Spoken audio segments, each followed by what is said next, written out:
Bonjour. Aujourd'hui, je fais une vidéo pour réagir à un fait d'actualité.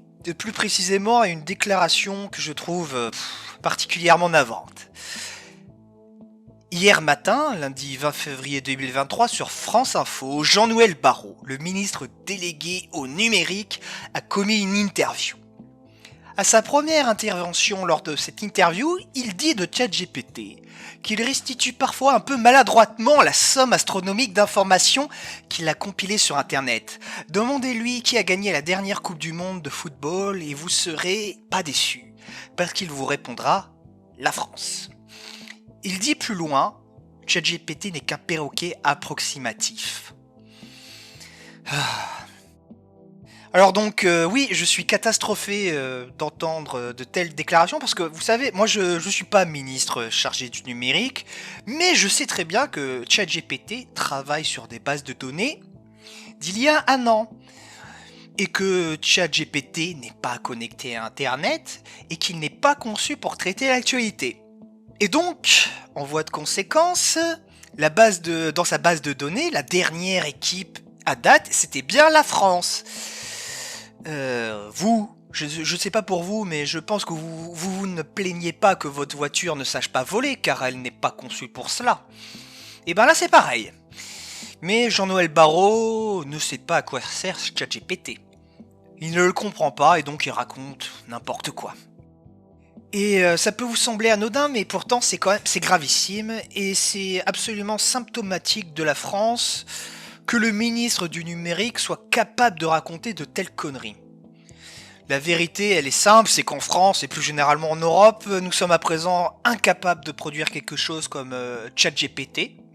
Et donc au lieu de reconnaître la prouesse et d'essayer de se retroucher les manches pour accomplir des choses aussi significatives, on dénigre, on ricane, on dit que c'est de la merde. Voilà. Et alors que aucune technologie numérique n'a jamais été adoptée aussi vite que ChatGPT, c'est objectivement incroyable ce qu'il est capable de faire. Et c'est pas pour rien d'ailleurs que Microsoft vient d'investir 10 milliards là-dedans, c'est-à-dire 12-13 fois le budget annuel du ministère de l'économie pour le numérique en France. Alors je vous le demande, à votre avis, qui a raison ? Microsoft ou le retardé qui nous sert de ministre, qui est juste placé là pour des raisons politiques car il a été pistonné par la bonne personne. Et il s'arrête pas là malheureusement, parce que dans une deuxième déclaration quasiment consécutive à la première, il s'inquiète du potentiel fait que ChatGPT soit raciste. LOL. Et il se félicite que la France ait proposé un texte d'encadrement et de réglementation au niveau européen pour ces outils. Waouh! Combo magique. Donc, face à une innovation majeure, la France, immédiatement, dénigre, encadre bureaucratiquement et moralement.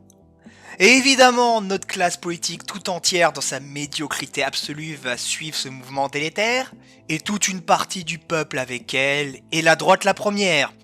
C'est bien, c'est magnifique, soyons très fiers d'être la France qui pue le camembert, à penser comme Christian Combas que les IA sont diaboliques, faisant la même chose qu'en 95, quand certains défendaient le Minitel face à Internet. C'est le moment où la France et l'Europe doivent mettre le paquet dans la course à l'IA, et nous, on ricane.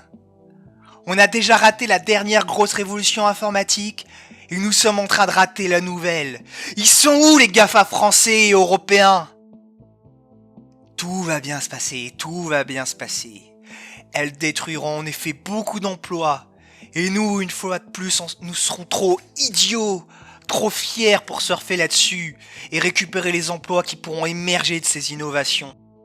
Heureusement qu'il y aura des entrepreneurs, des industriels qui en France comme ailleurs travailleront de manière compétente là-dessus. Heureusement qu'il y a des gens compétents dans la tech pour gérer tout cela.